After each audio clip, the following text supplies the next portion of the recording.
which the even years later the production house was still pretty small by today's standards, especially. Right.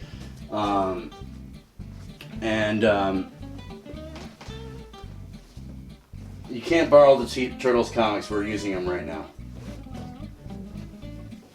All right.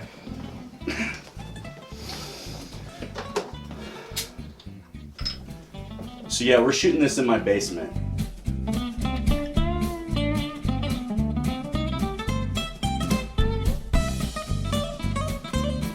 All right, well, welcome to the first episode of Longbox Talks here on the Debacle channel, hosted by me, Adam, and my good friend. I'm Andy. Today we're going to talk about the Teenage Mutant Ninja Turtles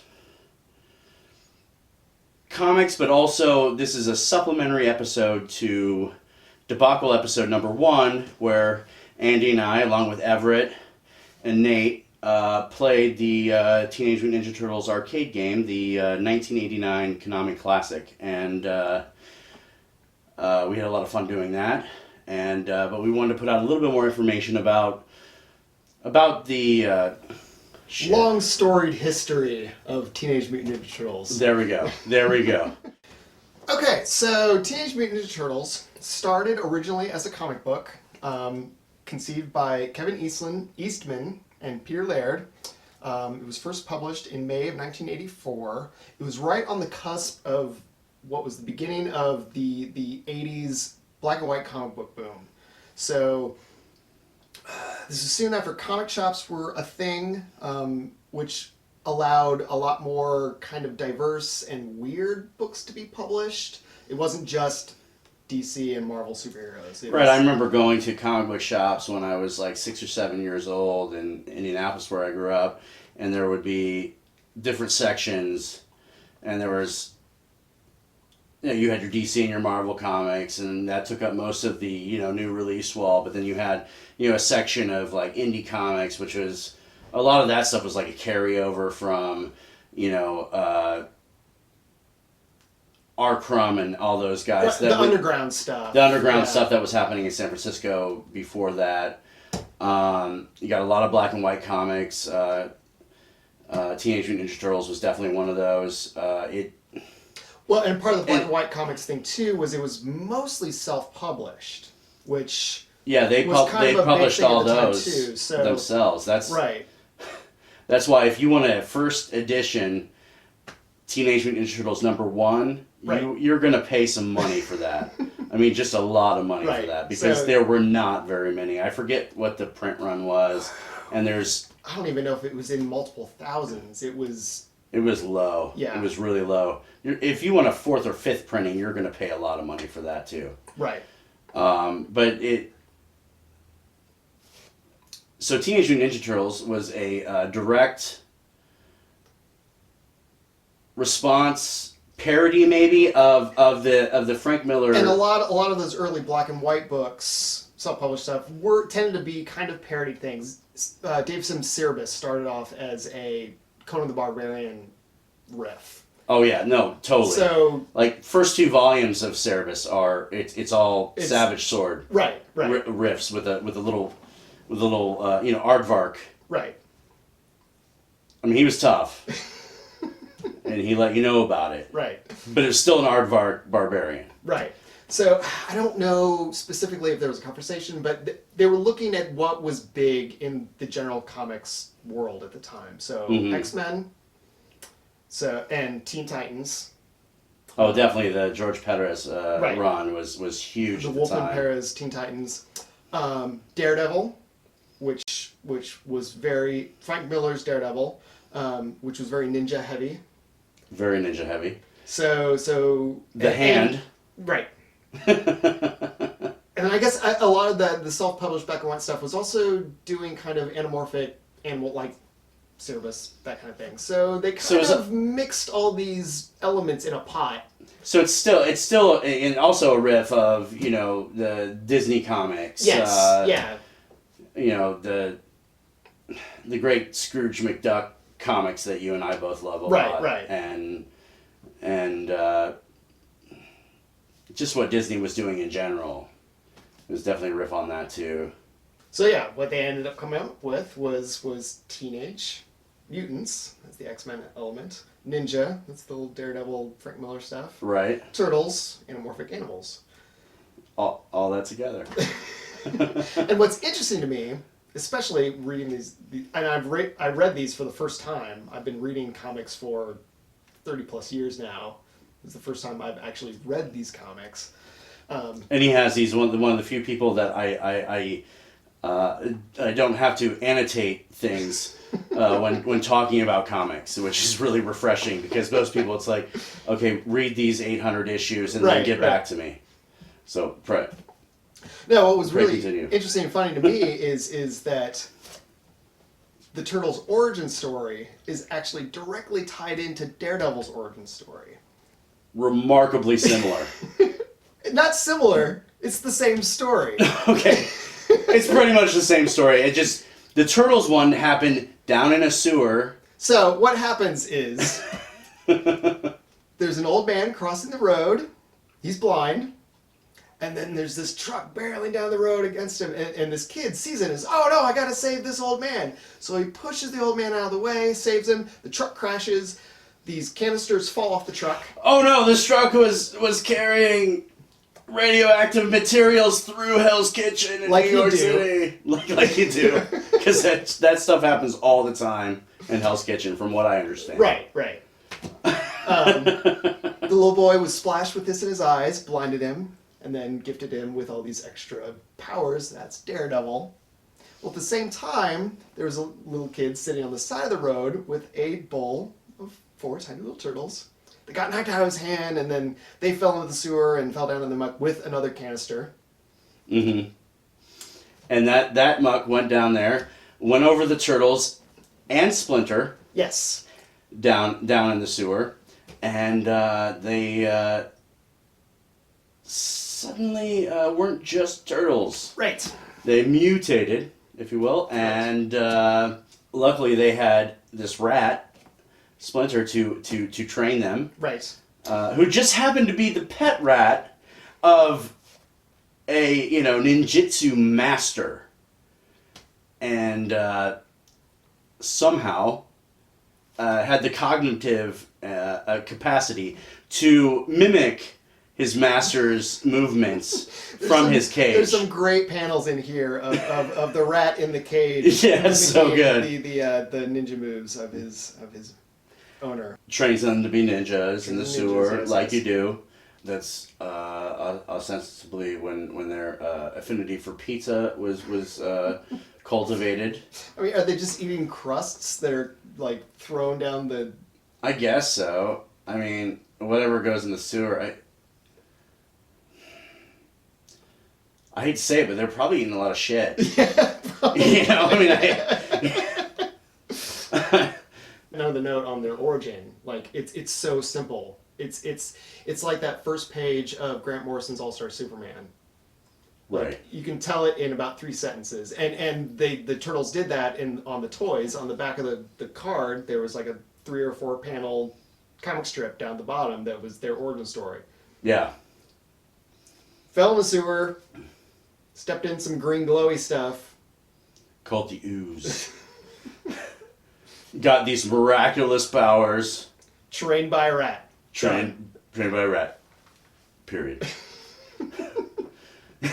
I just remember as a kid, because, I had the figures and everything, and reading that back package, it was just like, it was so concise, and it was like, oh, okay, yeah, of course, that makes perfect sense. Let's open this up and let's play. Yeah. It's just, I didn't need anything more than that. Oh, shit, that reminds me. I used to have the Usagi Yojimbo. That's one that we figure. never had. I had it, and I don't know where it is. Like, it might be still in my parents' basement, and I hope that it is, because it's a beautiful sculpt. Absolutely. Yeah. Absolutely beautiful sculpt. And that's another one of those black and white comics from that era. Yeah. Did that start out self-published? I'm not sure. It might have been. I know it ended up in Dark Horse for forever. Yeah. I think the reason why my brother and I didn't have the Yosaki figure was that he wasn't on the show. So I had no context whatsoever of who this character was. He was a rabbit with his hair tied up, or his ears tied up in a ponytail, and it's like, well, I don't know him. Why would I? Yeah, his ears were tied up like a samurai top knot. Yeah, it was fantastic. I think I just got it because I was at I guess it was probably Toys R Us by then.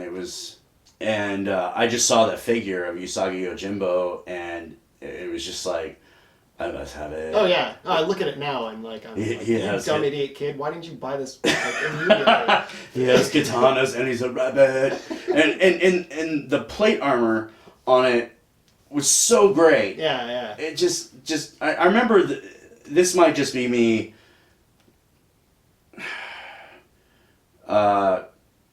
Aggrandizing my memories. Right. But the way that I remember the figure is I just couldn't imagine that they would do that much detail. Of course, these figures came out before, the McFarlane Toys boom, which changed everything. But I would still say the level of detail on this, it is off topic, but I would say the level of detail on those Playmates figures was above and beyond anything else that was out at the time. Oh, for sure. I mean... For sure. I don't think I had all 4 turtles. It was my brother and I that were collecting them together, and we definitely had all 4 turtles. I would always get the Leonardo and the Donatello figures. Jonah would get the Raphael and Michelangelo figures. So I know we have the original 4, and I know we had the later versions that had the back of their shells popped open, so you could put all their weapons in there. Those were really sweet. Oh, I didn't have those. I had the first gen, versions of those. And one thing I wanted to mention when we were earlier on in the black and white thing is that the Eastman and Laird original comics were not regular size. Oh, really? Yeah, they were skinnier and taller than a normal comic. Like, they don't readily fit in any comic book, bag and with any standard a comic book bag and board. They're a little bit taller and a little bit skinnier. And my guess for that is that since they were self-publishing, they would have had to have found their own printers. And their own materials and all that. Right. And the standard size of current modern comics came out of what was available for newsprint presses. Just doing an extra fold on regular newsprint and putting the staples down. So that kind of became the default industry standard. But if they had to go to some other printer that wasn't doing specifically comics or newspapers or whatever, then their machines might have been a slightly different thing. Or that seems highly likely. Also, they were probably doing those original sketches possibly in art sketchbooks, which are taller. Right. They might not have been using, industry standard Bristol boards and all that stuff because, I mean, they were living together in a house and just pumping out this comic, right. And so all of this information of how this actually came about is available out there through other sources, and we encourage you to do your own research. But yeah, and a quick aside: we are using the first graphic novel published, editions of the comics, which were redone in color. Because which I'm a little disappointed that they're in color. I really would have be reading these for the first time to read the original black and white. But the colorization is actually really pretty good as far as recoloring. For the coloring technology at the time, it's really great. Yeah. And I got these when I was maybe 10 years old, so around 87 probably. And these have been reprinted and collected almost ad nauseum since. I think IDW currently has the rights, the publishing rights, and they've done a couple, I think, some hardcover collections. And it'd be nice to have some some black and white editions, but getting copies of the original comics. It was totally cost prohibitive for this show. So we just, you know, Right. I'd love to show you those and be like, hey, I have this, but you know. So let's go through the villains, Yes. the bosses in the Teenage Mutant Ninja Turtles arcade game that we played in for Debacle episode number 1. And I'm sure we'll have some fantastic graphics from the video game in one of these spaces. It's magic. So Bebop and Rocksteady were both created by Peter Laird while they were in negotiations with Playmates for the action figure line, but we're given origin stories and personalities by David Weiss, who was the chief writer of the 1987 animated series. But as far as like the first 4 volumes of the Eastman and Laird run, they do not appear. So in the game you fight Bebop, and then you fight Rocksteady separately, and then you fight the 2 of them together. Because why not? And they're often paired together. They're your bumbling idiot enemies. They're both punk rockers, and they were mutated in some sort of highly vague process that turned them into, a warthog and a rhinoceros. I think there might have been a zoo outbreak. Now that I'm thinking about the cartoon. Could have been. Because so far, that seems like story gold. Well, right. For something like Teenage Mutant Ninja Turtles, like to have a zoo outbreak. Of the mutants on the show, so far they've been animals turned human-esque. Mm-hmm. I think the 2 of them were definitely humans first. And then were somehow came in contact. Gifted, right? Yeah. Animalistic qualities, while still keeping up their punk rock aesthetic. They're 80s street thug punkers. Yeah, they were more into the oi bands than they were into maybe more intellectual punk rock, say Minor Threat or something like that. Anywho, let's continue. I think next it was Baxter Stockman. Baxter Stockman, who first appearance is Teenage Mutant Ninja Turtles number 2. Yes. He's an African American gentleman scientist who creates the Mousers, which are heavily prevalent in the game. Yes. You were very quick to pick up on the strategy of just standing right next to the hole where they popped out, right, and just bashing them as they came out. That's way the Turtles didn't seem to do when they were fighting the Mousers in issue 2 here. No, they were much more menacing. Slight side note: I think the design of the Mousers is maybe one of my favorite things of all of this. I think the design is gorgeous. Like, they seem functional weirdly. Right. They're cute, but menacing all at the same time. All at the same time. They're kind of the dodo bird of mechanoid right. destruction, or robots of mechanoid destruction. Yeah. They definitely fucked us up on the fucking game. I mean, sorry, post production, you're gonna have to bleep those out. Yeah, it's like 2 little legs that could be kind of like a dodo, but they're almost more like penguin legs. Yeah. With a big bulbous egg body, another like bulbous egg head, and just these chompers. I like the big lower bill, because it scoops up the rats. Oh yeah, totally. Because they were made to clean the sewers of New York City, right? Yeah, totally. Now in the game, Baxter is in his human fly form, which I don't know if that ever happened in the comics. I definitely remember having it on the TV show, like pretty much right away. Yeah, it happened in the television show, the 1987 animated series. I'm not sure that it ever happened in the comic. I've not seen that unless it was like later iterations. Right. Which then might have, at that point, been playing off the TV show anyway, so... Right. Because later on, I mean, Eastman and Laird were giving up a lot of creative control to the rest of the studio. Baxter's bug form is I just love it. It reminds me of, and it's definitely akin to The Fly.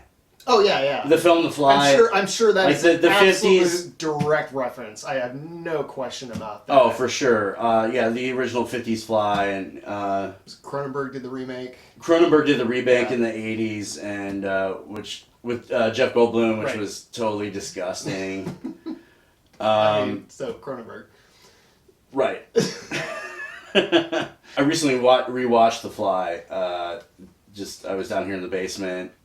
And I had to. I mean, it came up on Netflix. And I was just like, all right. Oh, this is what I'm doing now. This is what I'm doing right now. And then I'll probably contact Andy halfway through and be like, you should be watching this too. That was an aside. Okay. Let's get back. General Trog and Granitor. Which is a terrible name. It's like, it could be in He-Man. Well, the name is so bad, it could be in He-Man. They're He-Man or Kirby names. So it's riding a fine line there, I think. You're right. We are both sing Jack Kirby's praises. Some of his name choices were awesome. Well, awesome, but maybe not standing the test of time as far as Sure. Anyway, Granitor and General Trag were almost always showed up together. They were both made for the animated series. They were created by David Weiss. Which I don't remember them at all. We were playing the game, and... I had very little recollection. Vague recognition, but...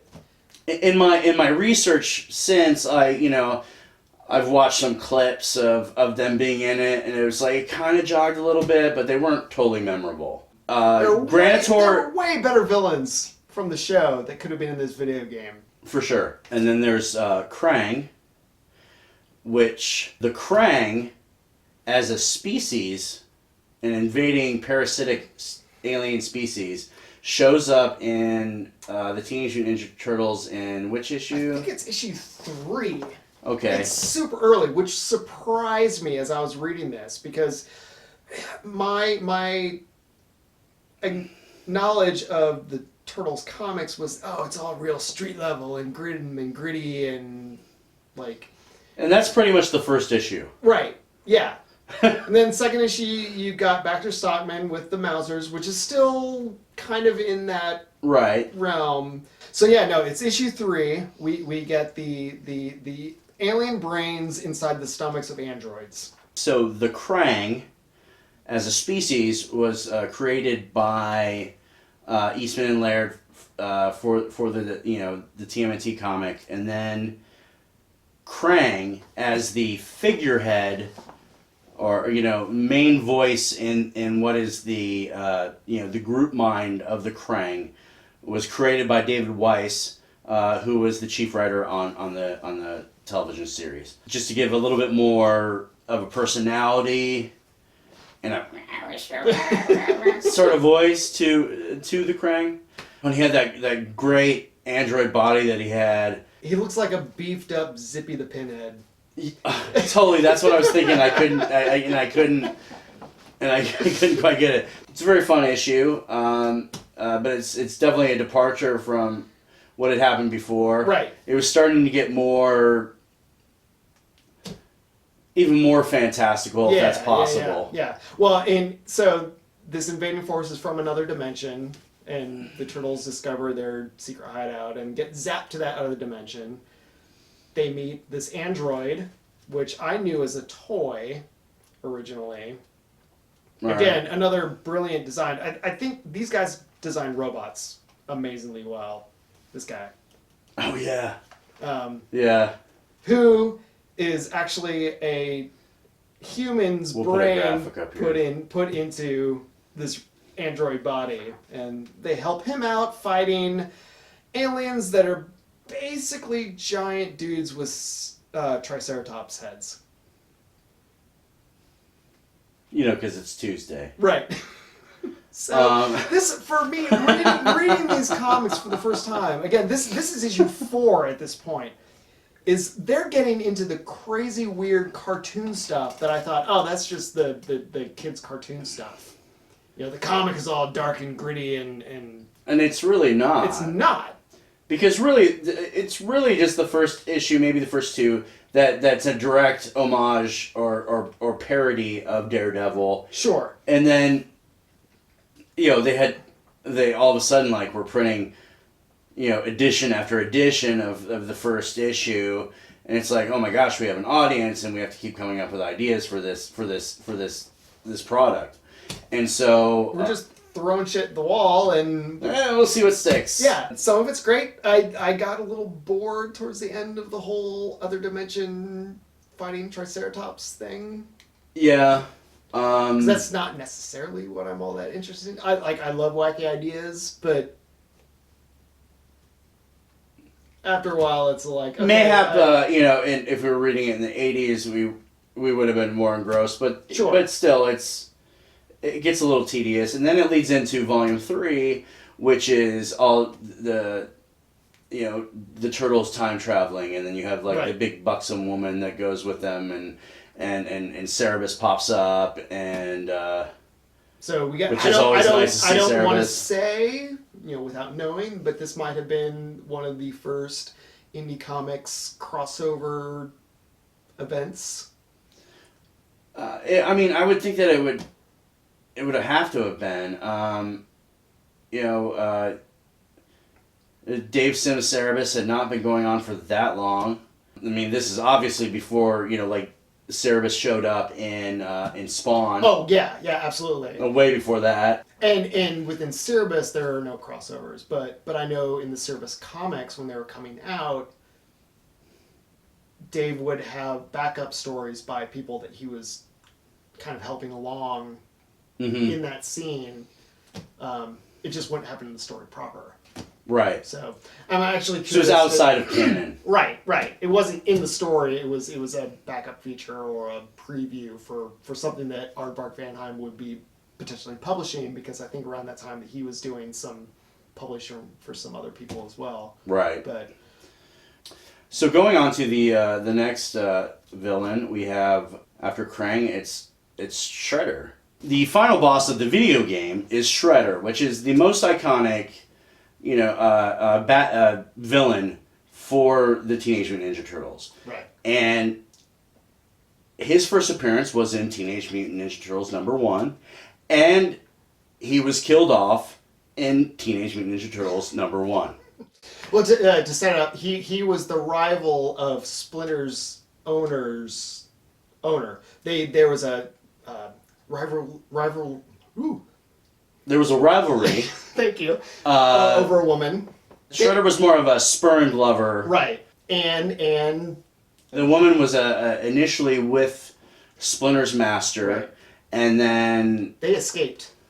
And they so there's the rivalry over the woman, but also rivalry of the clan of ninjas. They had a battle.